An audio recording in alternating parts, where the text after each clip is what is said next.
Mwanahabari Mkongwe Macharia Gaitho amesema kukamatwa kwake na kisha kuachiliwa na makachero ambao hawakujitambulisha ni kumzuia kuendelea kuikosoa serikali. Gaitho ambaye alijeruhiwa mkononi wakati akikamatwa amesema atafuatilia gari asilolijua kutoka nyumbani kwake, hali ambayo ilimfanya aingie katika kituo cha polisi cha Karen kupata usaidizi. Hata hivyo, waliokuwa wakimfuata walimkamata kwa nguvu na kumtia ndani ya gari aina ya Probox na kuondoka naye wakati huo wa asubuhi. Gaitho na wakili wake wanataka DCI iwajibike na kukomesha dhuluma dhidi ya wanahabari. Katika taarifa yake kwa umma, mkurugenzi wa DCI Mohamed Amin amedai kuwa Gaitho alikamatwa kimakosa na kusema kuwa walikuwa wakimlenga mwanablogu Francis Gaitho. Chama cha wanahabari na muungano wa wahariri unataka serikali na idara za usalama kusitisha mara moja visa vya kuwasumbua waandishi wa habari.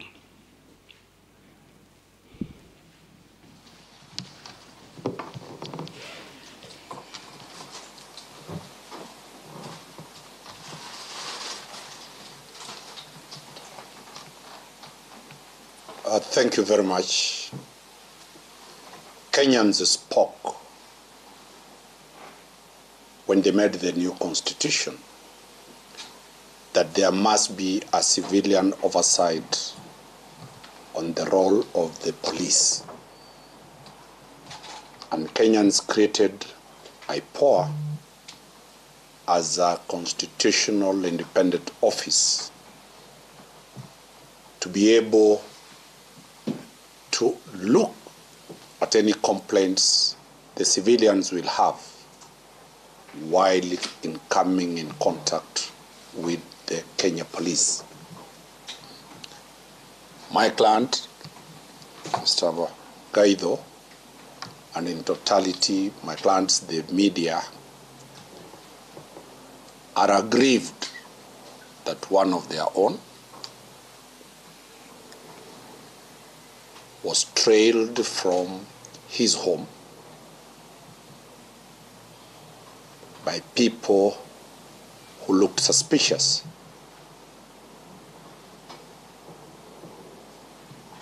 With the commando-style maneuvers of the vehicles on the road. And he had to make a very fast decision to drive to a police station, current police station, which is the sanctuary of every Kenyan, the safest place anybody who feels his life is threatened runs to.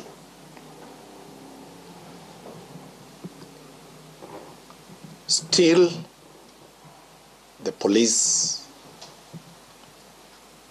followed him and manhandled my client. He has recorded as no-be at current police station. I was summoned. I was attending a funeral service of the late Justice Majanja. I came and advised my client and the media fraternity that the sanctuary of that complaint should be at the IPOA. We have full confidence on the powers and the capacity for IPOA to deal with this matter. And we are appealing to every Kenyan as a form of civic education that any complaint against the police should be forwarded to the offices of IPOA. Especially at this time, we have quite a number of skirmishes involving the police and citizens. My urge is to assure the citizens that there is a solution you created in the Constitution, and that solution is IPOA, funded by you taxpayers, funded by the Kenyans, at no cost. You can approach IPOA, launch your complaint, and I'll attest that I have more than 20, 30 files have forwarded to IPOA of my clients, and they have been resolved. So get that confidence, and the media kindly pass this message to the Kenyans that whether in any remote part of the country, anywhere in this country, IPOA's jurisdiction is national. We expect that within its mandate, we will get a fast solution to the culprits who injured a senior citizen, a senior journalist, a face well known.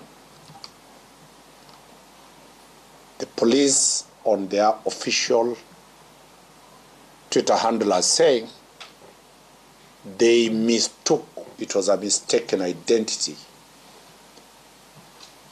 to arrest Gaitho.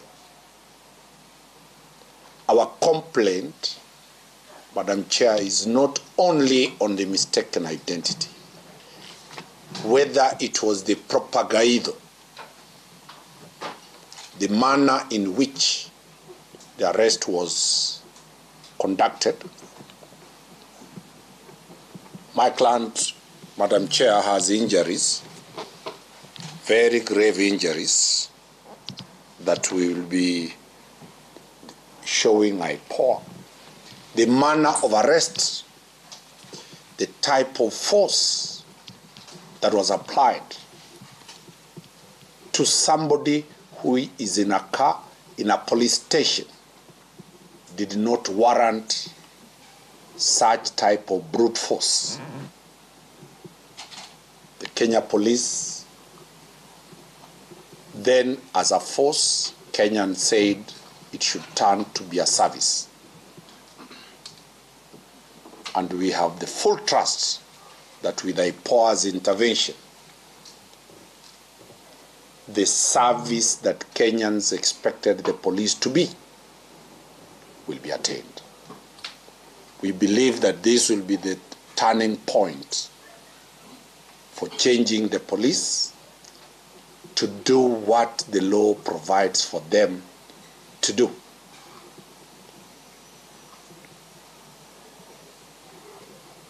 On behalf of the media fraternity, the leadership of the media fraternity that is present, by them coming to the offices at the headquarters of IPOA, is an endorsement that they have the full confidence that this entity created by the public, the citizens of this public, will be able to stamp its foot and give one, Macharia Gaitho, justice, two, bring an end to this open violation of the fundamental human rights that the police are doing.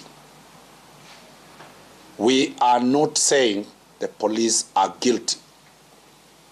We have come to the investigator to investigate what happened, that's IPOA.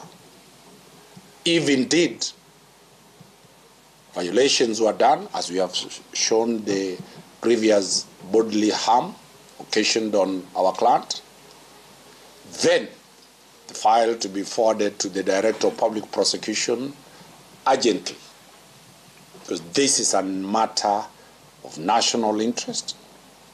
This is a matter of international interest.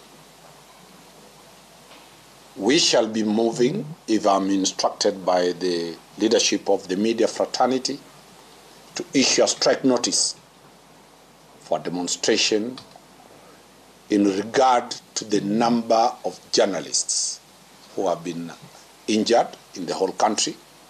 Yesterday, a journalist with the Media Max K24 was shot while on duty, dressed in the official regalia for the media, carrying the media badges.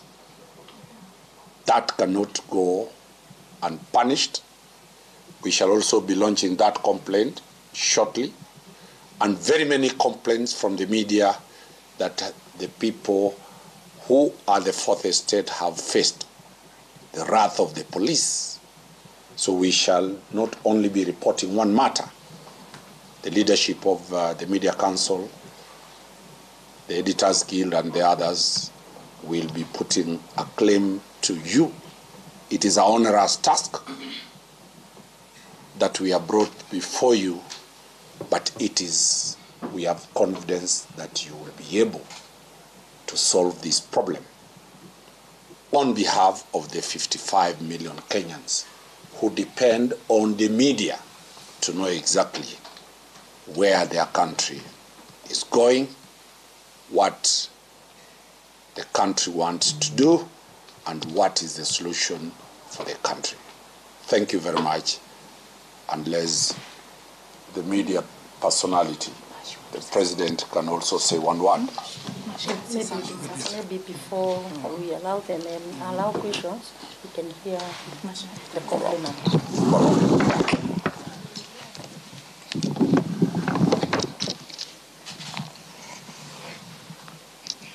Yes, again, my name is Macharia Gaitho. It is true that this morning, shortly after I left home, I was intercepted by an unmarked car by people in plain clothes. They tried to pull me out of the car, but I did not know who they were. As far as I knew, they could have been criminals. So I refused to get out of the car and I resisted, and my son, who was driving, managed to drive away. We went to Karen police station to seek help, but we were followed into Karen police station, and I was violently bundled into a car by those same people who I could not identify, and they did not identify themselves, and driven away. For me, that was a case of abduction. But after about 10 minutes or so, or 15, they stopped, they had some of their own conversations, and drove me back to Karen police station. Still, they had not identified themselves. And when I asked them to identify themselves, they refused. Instead, they were slapping me for resisting arrest. And I told them, as far as I know, I'm not resisting arrest, because you are not police officers unless you identify yourselves. At Karen police station, that is when they told me, oh, it was a case of mistaken identity, which of course is a ridiculous thing. But before I went home, I insisted on reporting a crime, which I did. It is in the occurrence book. The next thing was to record a statement. But I was advised by my lawyer, the police will not investigate themselves, so I should come and report it here. And that is why I have come to IPOA. It is well known why IPOA was established as an independent civilian body to regulate the police. But I also know that since this government came to power, it has often trashed the work of IPOA. We know that the National Police Service has been resisting and defying IPOA. And we hope that this time IPOA will assert itself. We do expect justice. I would not add to what my lawyer has said, but we do expect that if indeed those who are police officers, they will be arrested, all of them, and made to bear individual responsibility. But it does not stop there. There is something called command responsibility. Those who sent them out to arrest a citizen in a brutal, illegal manner and I am not mincing words, the Inspector General of Police, or the Acting Inspector General, the Director of DCI must also be made to bear responsibility and called to account. And it does not stop there. That is command responsibility within the police service. There is also command responsibility within the government or within the political system. Those who are encouraging officers to act illegally, to brutalize citizens, must also be called to account. We expect nothing less.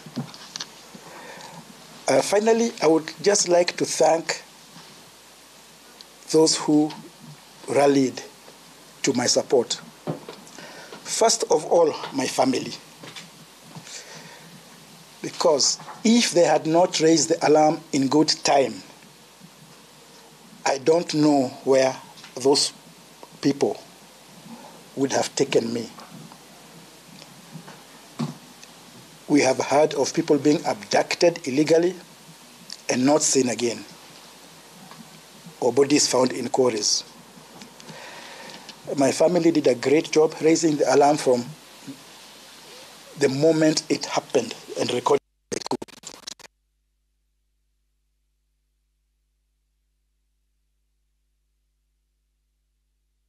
Leadership of the Kenya Editors Guild, Kenya Union of Journalists, and others